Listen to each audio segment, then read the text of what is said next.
The questions I get asked most about achieving your fitness goals are typically based off of nutrition. I get questions such as, can I eat late at night? Do I have to follow a certain diet? Do I really have to give up the foods I love, such as pizza and ice cream? Do I really have to target a certain amount of meals per day? Let me give it to you straight. None of that shit matters.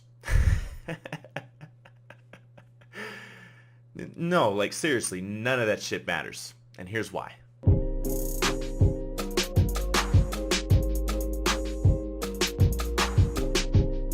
First things first, let's stop worrying about every single little detail and let's just focus on two things. Number one is caloric intake. In other words, how many calories you eat per day. Now, this number not only depends on your goal, but also depends on your BMR. Sorry, let me back that up. Your BMR, or your basal metabolic rate, is the amount of calories your body burns at rest. In other words, if you were to just lay in bed all day and count sheep, your body still wants this amount of calories to sustain life. Your BMR is typically 9 to 11 calories per pound of body weight. Now, of course, this number isn't foolproof, but for most individuals, it's spot on. You're probably thinking, how do I know whether to do 9, 10, or 11 calories per pound of body weight? That truly depends on you as the individual and how much you eat currently. If you're someone who doesn't eat a lot, I wouldn't say, hey, let's do 11, let's do 9, let's start off with 9.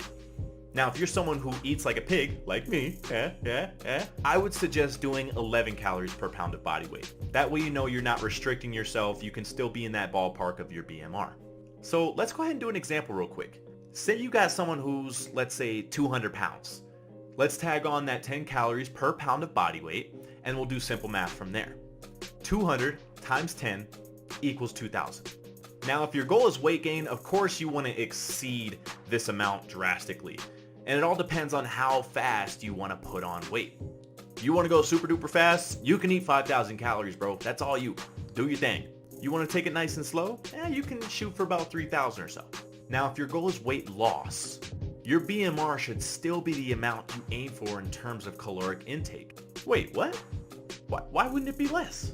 Remember, your BMR is your resting rate, and it does not account for daily activities such as like your occupation, such as going to the gym, household chores, etc. With that being said, it's super important to at least give your body the minimum amount of calories. The reason I say this is because if you're eating too little, you actually put your body into survival mode or starvation mode or whatever you want to classify it as. Basically, your body, if it's being underfed, doesn't know the next time it's going to be fed, so it actually holds on to every single calorie and it harbors it. So even though you're eating significantly less food than you're supposed to, you're still gaining weight.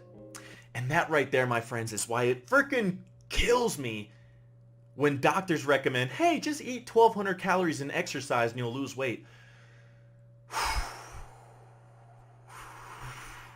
That's why it's important to track your calories, at least at first. And there's apps such as like MyFitnessPal that lend a helping hand in terms of making calorie counting super simple and super easy.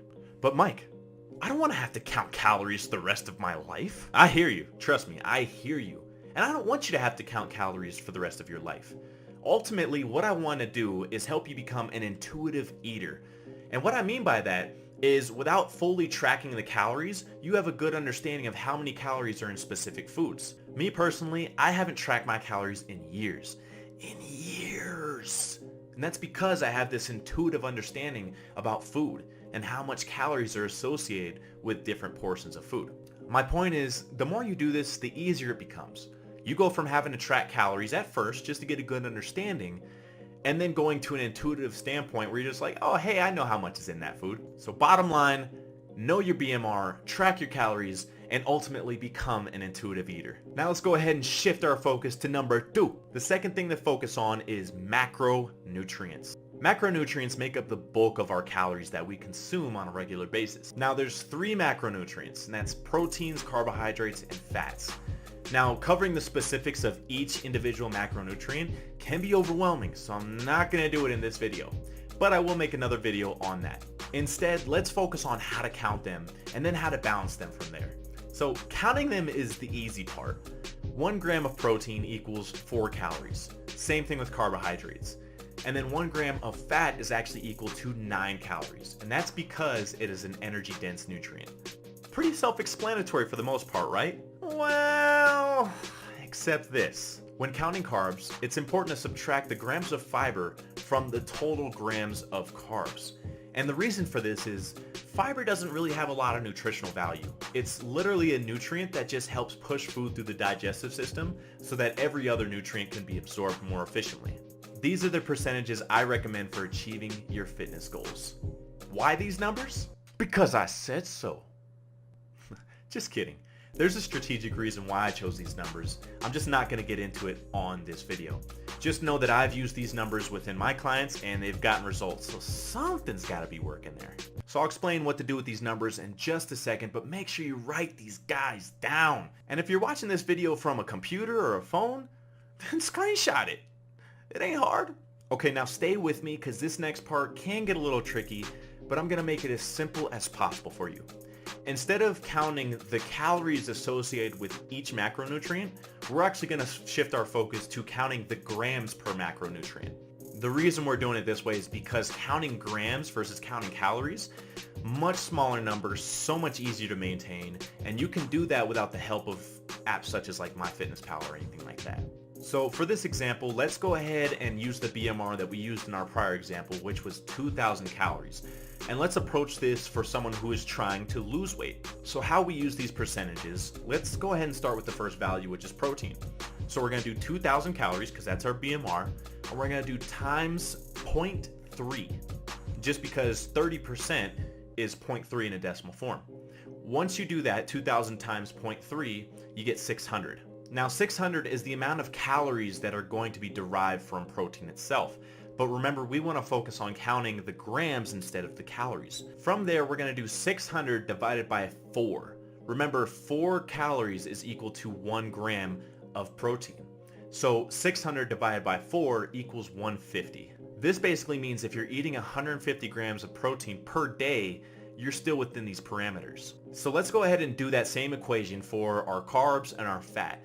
Now, as you're calculating fat, just remember fat is an energy dense food and you're going to divide by 9 instead of 4. So now at this point, you have all your gram amounts for your macronutrients, which gives you a target to aim for throughout the day. Now, I will say that protein is one of the hardest values to hit for most people. If this describes you, I highly recommend getting a protein shake of some sort. Something that you can just take daily just to give you that extra boost of protein. At this point, you should have a good understanding of not only how many calories you should be eating, but how many grams of which certain macronutrient you should be targeting as well for optimal results. If you're still lost, don't even worry about it. You can always leave a comment or send me a message and I'd be more than happy to help you. And that about wraps it up, guys. Thanks for watching. I hope this was super helpful and I'll see you next time.